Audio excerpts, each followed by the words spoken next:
28 जिल्ह्यामध्ये आंदोलनं झालेले आहेत। त्यानंतर आम्ही महाराष्ट्राच्या 8 कमिशनर ऑफिसवर आंदोलनं केलेले आहेत। या आंदोलनाच्या अगोदर त्यांना आम्ही पूर्ण कल्पना दिलेली आहे, पण एक प्रकारची उर्मट भाषा, उर्मट पद्धत आणि जनतेच्या प्रश्नाकडे दुर्लक्ष करणं आणि एखाद्या संस्थानिकाच्या राजाच्या थाटामध्ये आपला कारभार चालवणं, असा हा कारभार चाललेला आहे दुर्दैवानं।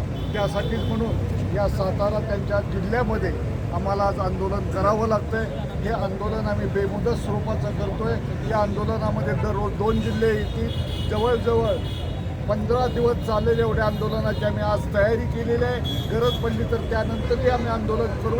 अशी आंदोलनं या अगोदर आम्ही महाराष्ट्राच्या ग्रामीण विकास खात्याचे मंत्री पंकजा मुंडे, ग्रामीण विकास खात्याचे मंत्री हसन मुश्रीफ, गिरीश महाजन आणि मुनगंटीवार यांच्या विरोधात आम्ही अशी आंदोलनं केली आणि विजयी होऊनच आम्ही परत आलेलो आहे। आज सुद्धा अशाच पद्धतीने आम्ही इथं आलो आहे। याचं कारणच असं आहे की आमच्या मागण्या न्याय्य आहेत, कायदेशीर मंजूर झालेले प्रश्न अंमलबजावणीचा आहे।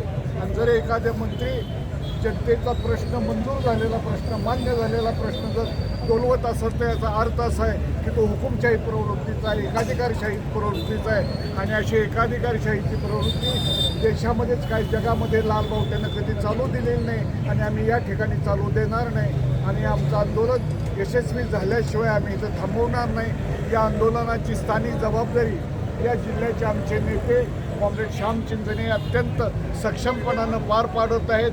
त्याचबरोबर महासंघाचे सरचिटणीस कॉम्रेड नामदेव चव्हाण, त्याचबरोबर राहुल, त्याचबरोबर सकाराम हे आमचे सगळे पुढारी या ठिकाणी थांबतील आणि गरज पडेल त्या संख्येने या ठिकाणी माणसं येतील। या ठिकाणी एखादा यज्ञ चालावा या पद्धतीनं हा आंदोलनाचा लढ्याचा यज्ञ इथं चालू राहील। आणि याच्यामध्ये आम्ही कसल्याही परिस्थितीमध्ये माघारी येणार नाही।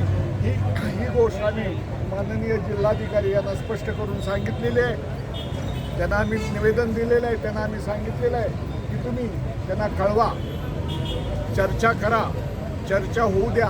कारण सभ्यतेचा मार्ग हा असतो, लोकशाहीचा मार्ग हा असतो। देशामध्ये अजून लोकशाही आहे, लोकशाही संपलेली नाही।